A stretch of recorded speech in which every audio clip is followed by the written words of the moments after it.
អ្នកខ្ញុំសូមគោរពជំរាបសួរដល់លោកជំទាវ ហ៊ុន ម៉ាណា ជាទីគោរពក្នុងនាមតំណាងឲ្យសិស្សានុសិស្សទាំងអស់យើងខ្ញុំទាំងអស់គ្នាមានសេចក្តីសោមនស្សរីករាយជាក្រៃលែងសូមសម្ដែងនូវការគោរពដឹងគុណនិងសូមថ្លែងអំណរគុណយ៉ាងជ្រាលជ្រៅបំផុតប្រកបដោយក្តីរំភើបរីករាយយ៉ាងក្រៃលែងគោរពជូនចំពោះលោកជំទាវ ហ៊ុន ម៉ាណាដែលតែងតែជួយមកដល់កូនចៅនៅសាលាអង្គការលើកស្ទួយប្រជាពលរដ្ឋចាប់តាំងពីឆ្នាំ 2023 រហូតមកដល់បច្ចុប្បន្ននេះស្ថិតក្នុងទឹកចិត្តដ៏សប្បុរសប្រកបទៅដោយព្រហ្មវិហារធម៌ថ្លៃថ្លានេះយើងខ្ញុំទាំងអស់គ្នាសូមថ្លែងនូវការគោរពដឹងគុណយ៉ាងជ្រាលជ្រៅបំផុតចំពោះគំរូវីរភាពដឹកនាំដ៏ឈ្លាសវៃរបស់លោកជំទាវ ហ៊ុន ម៉ាណាដែលតែងតែខិតខំប្រឹងប្រែងយកអស់កម្លាំងកាយចិត្តនិងប្រាជ្ញាស្មារតីដើម្បីបុព្វហេតុនៃការងារមនុស្សធម៌ដែលជាប្រយោជន៍សម្រាប់សង្គមជាតិនិងប្រជាពលរដ្ឋគ្រប់មជ្ឈដ្ឋានយើងខ្ញុំទាំងអស់គ្នាសូមបួងសួងទៅដល់ព្រះរតនត្រ័យ កែវទាំង3វត្ថុស័ក្តិសិទ្ធិទាំងឡាយក្នុងលោកនិងទេវតាដែលថែរក្សានៃបរិជាណាចក្រកម្ពុជាសូមជួយប្រសិទ្ធពរជ័យសិរីមង្គលវិបលសុខមហាប្រសើរគ្រប់ប្រការជូនចំពោះលោកជំទាវ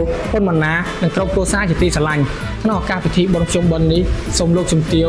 បានសំប្រកបនូវសុខភាពបរិបូរណ៍អាយុយឺនយូរកម្លាំងខ្លាំងក្លាប្រាជ្ញាឈ្លាសវៃដើម្បីបន្តដឹកនាំនិងអភិវឌ្ឍមាតុភូមិកម្ពុជាក្នុងបេសកកម្មដ៏ឧត្តមឧត្តមបម្រើជាតិនិងមាតុភូមិឲ្យមានការរីកចម្រើននិងឈានឆ្ពោះទៅរកសេចក្តីសុខសម្បូរសប្បាយជានិរន្តរ៍សូមថ្លែងអរគុណសូមអរគុណ